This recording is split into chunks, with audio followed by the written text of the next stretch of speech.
Welcome to Establish the Edge. I'm your host, Mike Leone, here with Adam Rauch. We're back for week 2 of the GPP game scores. We had this podcast last week. We'll have it again this week. For those that might be new to this series, the GPP game scores is something that Adam developed to help us kind of quickly look at one number to figure out which game to stack. Now, obviously, it's a lot more nuanced than that, which is why we go into it in this show. But these numbers that you see on the screen, if you're watching on the YouTube channel, they're all relative to one another. So right now, KC Jacksonville has the highest game score of the week at 2.4. Nobody else is higher than 1.1 on DraftKings.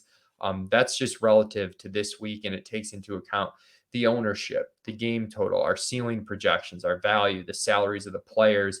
Specifically, it's looking at the top 8 players in each game as by ETR projected value, whether it's DraftKings or FanDuel. Some pros and cons to it, like if a game is real deep, like there's just a lot of fantasy points to go around and it can possibly condense onto the right guys. Sometimes there are games that don't rate well because there's might be a really good double stack with a bring back, but then everybody else kind of stinks and the table will not look as favorably upon those things. But Adam, before diving into week 2 stuff, let's do a quick recap of week 1. And, as we had talked about, it was a good late swap week where if you started contrarian early, you could have gotten onto this Chargers Miami game that was heavily owned, but turned out to be the best game to stack by far on a really, really ugly week 1. This game being 36-34 really outshined the rest. But it was, tough from ownership standpoint heading into the game where we knew it was going to be chalky, ended up chalky, and the chalk absolutely got there. Yeah, it's you never want the chart to look too linear, and a lot of the games on week 1 really failed. But when you have the highest owned game being the top scoring game as well, you know that's when the chalk hits, and that's just the way it's going to go sometimes. It's the most owned game for a reason. Um, yeah, you had to be on Tua and Tyreek. They were in 11% of top 1% lineups in the slant. Tua Tyreek Eckler stacks were in 2.5% of that top 1%. I will say I do want to give a little bit of love to the Colts Jags game.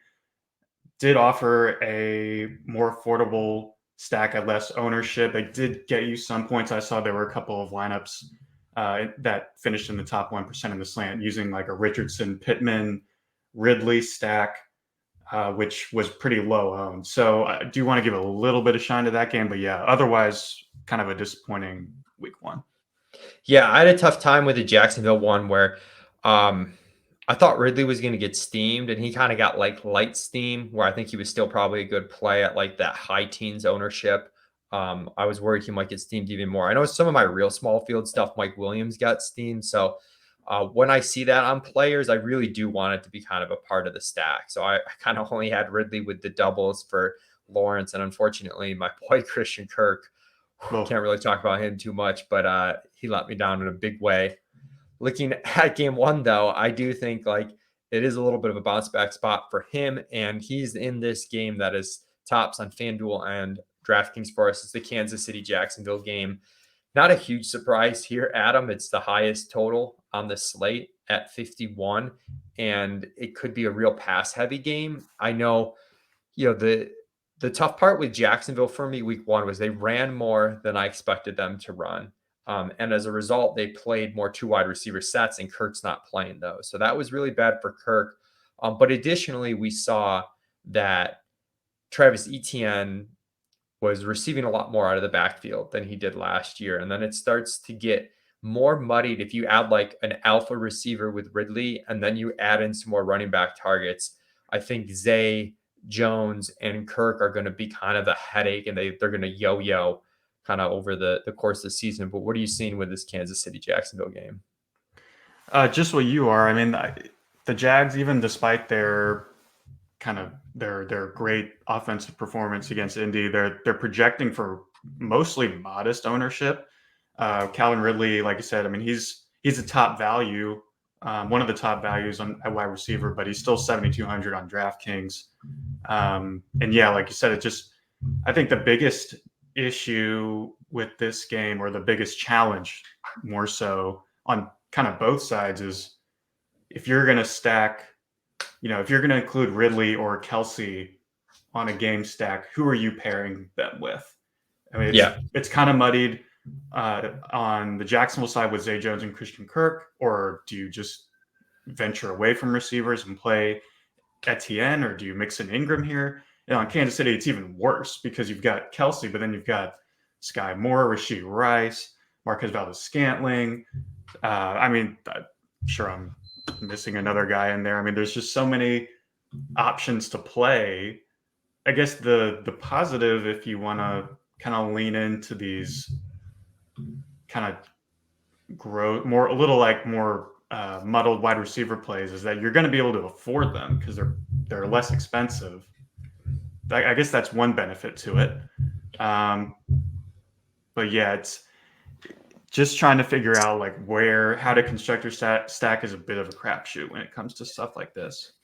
Yeah, I do think like if you're playing the game stack, you do probably have to gamble on those cheap wide receivers, one, to make the lineup fit. And then at that point, you want to take the correlation. And because it's muddied, it's going to be frustrating in the sense that you might guess the wrong player to use, but you should get the ownership payoff, especially like the Kansas City side. Like, Kadarius Toney, Sky Moore, I think they're more large field tournament plays. Generally, when we have guys like as bad values relative to their salary, like I'm not forcing them even in stacks in small field, but in tournaments where it's like we're spreading things out because there's so much role uncertainty, but they're cheap enough that they can get there.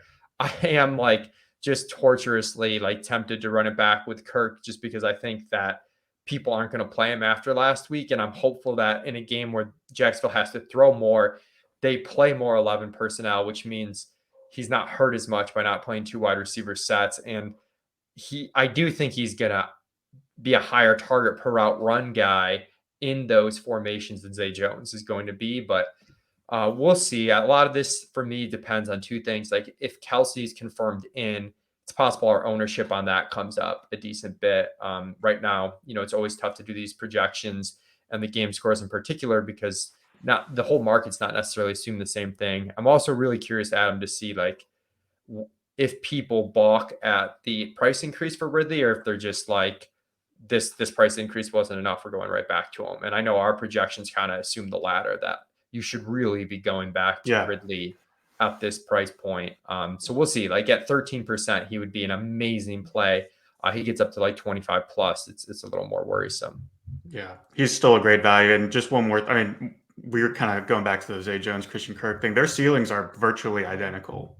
So I'm also kind of tempted to run it back with him. I kind of feel like I am obligated to. I have so many shares of him. I got to give him another shot. But yeah, it'll be very interesting to see. Let's go to another game. We'll skip Baltimore, Cincinnati for second, which is kind of tied for second with Seattle, Detroit. That's narrowly behind, but that's the second highest total game. I'll talk about this game. This was a tough one last year. We talked about that scatter plot looking linear. Last year, this game was where the Chargers Miami game was, way in the upper right. It got steamed to all heavens last year. We were joking about Rashad Penny before the show. He ended up being like one of the highest owned running backs on the slate in small field tournaments when he was supposed to be a contrarian play for the week. And then Hawkinson had like probably his best game as a Lion before, he got moved, and just everyone who could hit in this game hit. So people in DFS remember that. I'm worried there might be some outsized ownership in this game that we're not yet taking into account just because of how nutty the game went last year. But it isn't, it's a high total, second highest, but it's in line with, Chargers, Tennessee, Vegas, Buffalo, Baltimore, Cincy. So it wasn't like totally out there, but yeah, just to set the stage, is this game going to go nuclear again, Adam? Oh, I hope so, because I really want to play it. I do kind of worry about ownership getting steamed up a little bit here. It's interesting. This slate compared to last slate is kind of flipped, where last week's slate, we had kind of the more appealing games all in the afternoon slate, which is more typical. This week, like pretty much any game I'm interested in stacking are all on the early slate, and the afternoon game slates kind of suck. So this is just like another example of one of those games. Tyler Lockett and DK Metcalf are looking real low owned right now, and they're not horrible values either. It's a little intriguing to me. I do think this game has a lot of stack uh, appeal because it's pretty easy to stack with Geno and Jared Goff, even though they're not like the elite ceiling plays at QB. Like just to be able to build around them is a lot easier than trying to build around someone like Mahomes or Lamar Jackson or Joe Burrow. So that's kind of what intrigues me the most about this game. But yeah, we have a little bit of projected high ownership already on the Detroit side. Amon-Ra getting close to 20%. Josh Reynolds at 3,700. You know, could be played more than what we have him at right now, even though he's only at 10. I think that could go up at his lower price tag. So I'm still interested in the game though. A lot of the average ownership is being soaked up by David Montgomery, who's projecting for chalk right now. So I still kind of like the idea of playing around a Lockett Metcalf build to kind of keep the ownership down. What do you think about that? Yeah, I like that as well. I definitely think if you're going to play it, you want to play it from the Seattle side with some Geno doubles and bring it back. And again, so how much this game, if I recall correctly, I think optimal or winning lineups had like 6 players from this game last year. So just want to note, Right. especially in small field, there's some merit, and we're seeing this with the new Solver Sims product that we've put out. Like to just, if you think a game goes off, you can onslaught it more than you think in a smaller field tournament where you don't have to be perfect. I don't know if that's quite the case this week, but like, yeah, Seattle, I'd even throw Jackson Smith and Jigba on FanDuel where the spreads on the salaries are a little bit wider. JSN at 5,200 is pretty appealing. And I don't think people are going to play him. And I kind of like mixing him in as well. It could be a situation too, if you're MMEing, where I could see you being pretty heavy and just sort of rotating your Seattle stacks and what happens there. The Detroit side's definitely trickier, as you mentioned, because it carries ownership on the main guys, which is going to be Montgomery in particular and Amon-Ra. I do think, playing this game through Gibbs is kind of interesting. You're going to get a lot less workload than you're going to get through Montgomery, but you're going to get some explosive plays and you're going to get less ownership. But man, it is a tough click on DraftKings to pay an extra $500 for the guy is going to get, half the touches as the other guy. So I will say though, I mean, are we wrong in thinking that if Jahmyr Gibbs does get less work, but he would be more valuable on DraftKings if he gets more passing game work as opposed to Montgomery? yeah, it's hard. He's definitely more valuable on DraftKings for the scoring, but then for the salary stuff, he's $500 cheaper than Montgomery on FanDuel as Right. far as more expensive. And at 5,800, he's pretty cheap. But we actually have him with ownership on FanDuel because of that. So Yeah. it's definitely this circle. I'll also throw out the rookie tight end Sam Laporta, who played a bunch. Generally, tight end's a good spot to correlate if you're stuck. Uh, I could, I could segue that into my boy Dalton Kincaid, but let's go to Baltimore, Cincinnati next and kind of keep this in order. And this is a game where you're hoping two passing offenses sort of bounce back. We saw the Bengals get destroyed week 1, and we also saw the Ravens, they handled Houston, but the 3 touchdowns, of course, come on the ground with Dobbins for 1 before he got hurt and Justice Hill for 2. Passing game seemed a little lackluster. We didn't see the full Monken effect for Baltimore. I think this week we're going to see it a bit more, be forced to see it in this in-game environment. But Andrews is coming back. The price tags on the pass catchers are tough on FanDuel. So I'm almost into more just playing the Cincinnati side where I think the correlations are a bit cleaner. You can double and bring it back with a Baltimore rather than playing like a Lamar skinny. That's where I'm at right now.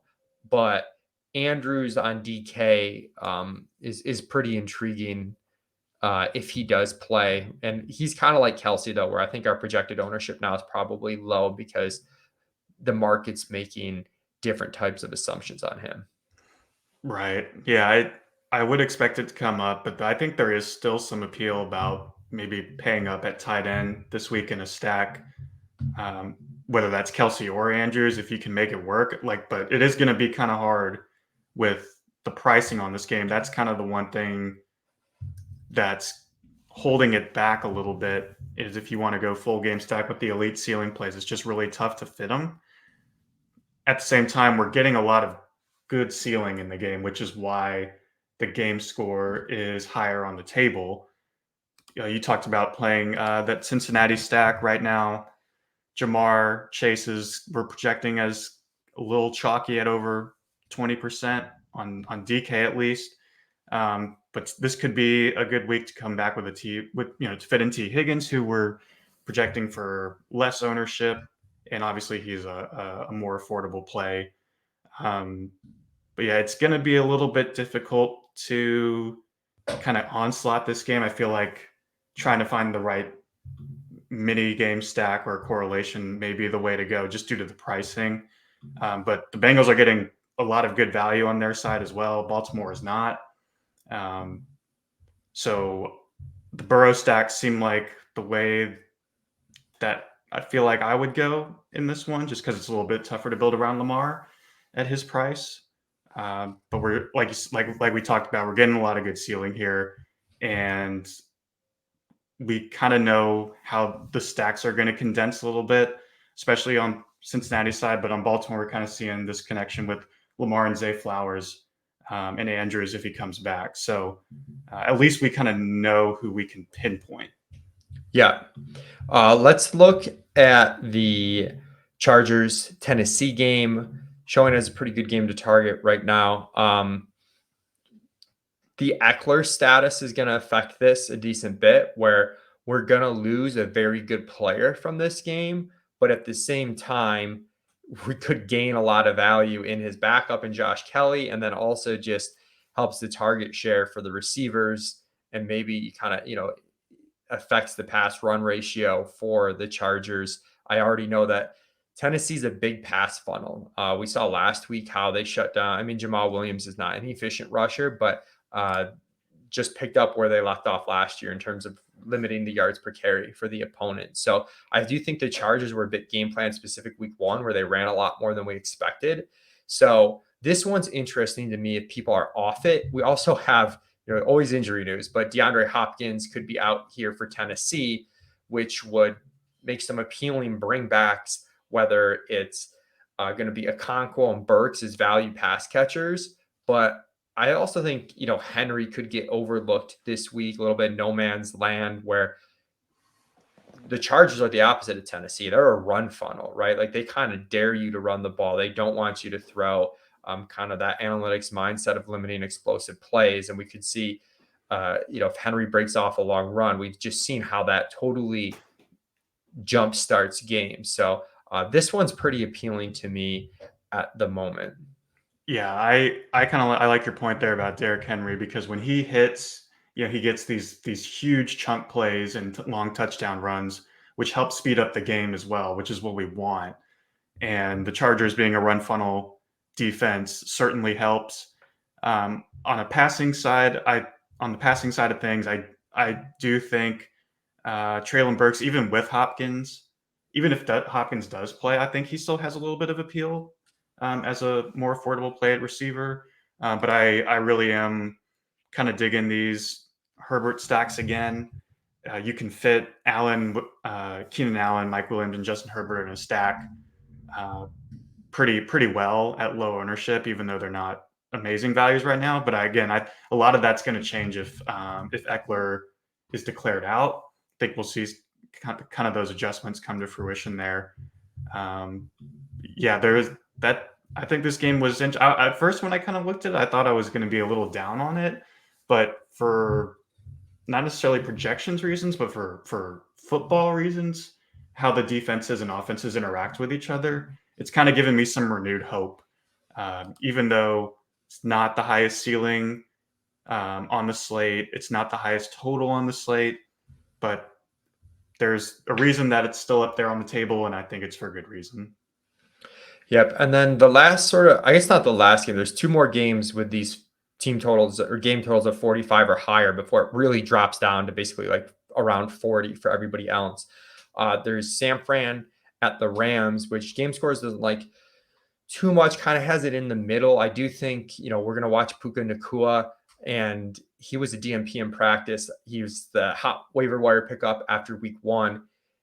If he plays, there's going to be kind of like Ridley light in terms of the price increase, but did it increase enough, and how much do people change it? So not comparing them as talents, but just in terms of like how the market's going to react to like a player that was clearly underpriced week 1, and whether or not that change is enough. And you're definitely going to need some pushback from the Rams on this game. But if you do, San Francisco had a pretty neutral pass rate over expectation week 1, and Purdy looked really good. So I do think there's some sneaky upside, but going to keep an eye on Puka. But the Buffalo Las Vegas game has a little bit higher total. If people are scared off Buffalo and they kind of see the big spread and they don't think they're going to throw enough, I am interested in some Allen doubles. Going to be tracking that, but I expect it to be a bounce back. Really high team total for them. Allen is our highest projected quarterback on the main slate, and you've got guys that you can go to. I'm into the rookie tight end Dalton Kincaid. I think our projection is a little light on him right now. He's basically playing as a full-time slot wide receiver at tight end, and I know the production wasn't there week 1, but saw something that he ran like tied for the most routes ever for a week 1 rookie tight end the last 10 years or something. So I'm pretty into making Kincaid work in some way with Allen, and then maybe just the chalky Diggs alongside that.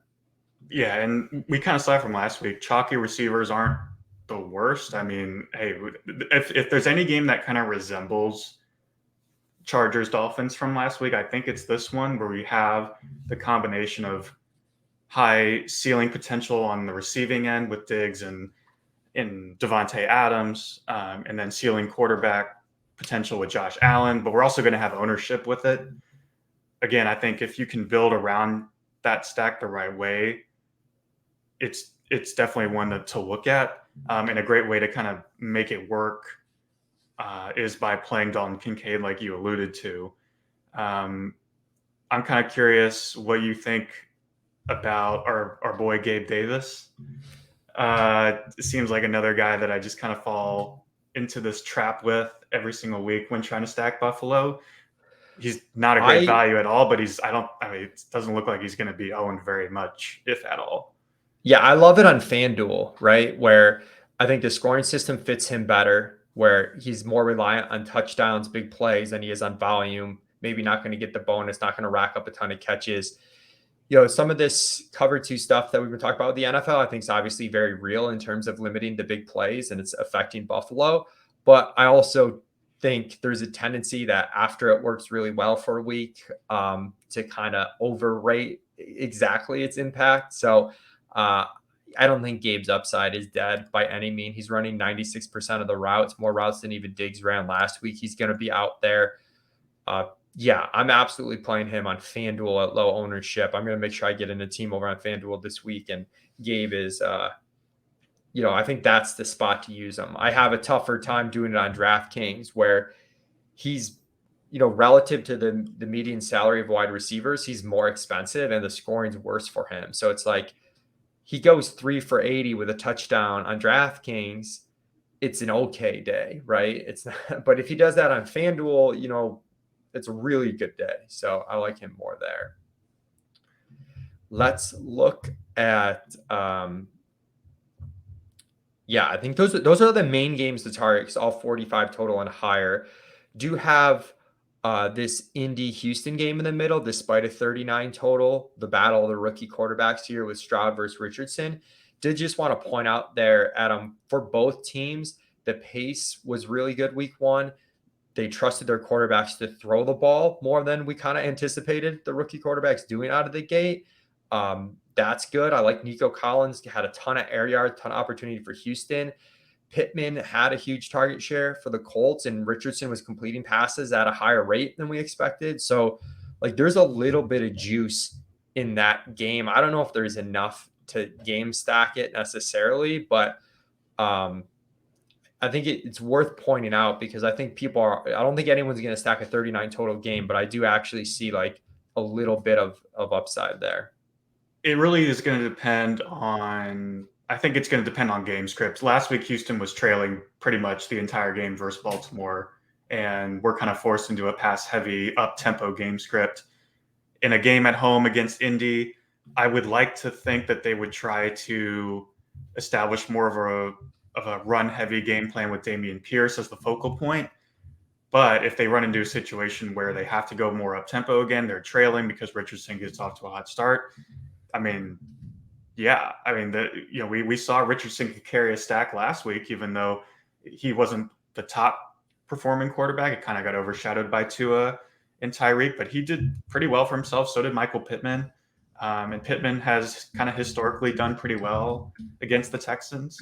So, yeah, I think if you're looking at kind of a lower total game, that's an intriguing one, but will be pretty dependent on game script. Yeah, I'm hoping, if you play that game, I'm definitely playing Nico. I think he's the big play guy that you need to make this game go. And if you get the big play from him, I dirt planted him last week. He had the opportunity, didn't come through, and we saw the game kind of dud out with them not hitting on those chances. Unlike last week, there's not really too much at the bottom of the table, Adam, that I'm interested in. I know last week I had some games where I was like, I like this, despite the fact that it rates well, but I don't have any kind of interest below San Fran and Rams as far as game stacks. Do you have any interest in those bottom 5 games? No, not as like full games. I'm a little intrigued by Daniel Jones in the Arizona game, but not enough to like full on game stack it. I just think he's an interesting play in the afternoon. Cool. Well, that brings us to dirt plants. You want to lead off this week? You did better than me last week with Michael Thomas. Unfortunately, New Orleans, didn't quite get there, but Michael Thomas performed well. I had Nico, who had the opportunity, but didn't make the most of it. I kind of like him again this week, but I don't like that game enough to dirt planet. I'll go Kincaid because he doesn't rate as a very good value. So I think he still qualifies as a dirt plant, but I think he helps make that Buffalo game work, and he's gonna be someone that I'm trying to get into my lineups this week. I will kind of go back to that Detroit-Seattle game, even though it's not a gross game by any means, but I still think people are not going to want to play Jared Goff. And I think it could be a Jared Goff spot this week. And as a gross play, I think he could maybe find a way into being a top QB scorer if that game goes the way that we want it to. So I'll go Jared Goff. Oh, okay. All right. There you have it. Kincaid, Goff for the dirt plants. Thanks for tuning in, everybody. Adam will have his write-up on site on Friday. We're recording this Friday morning, so you should see that by the end of the day. Appreciate everybody tuning in, and best of luck in week 2.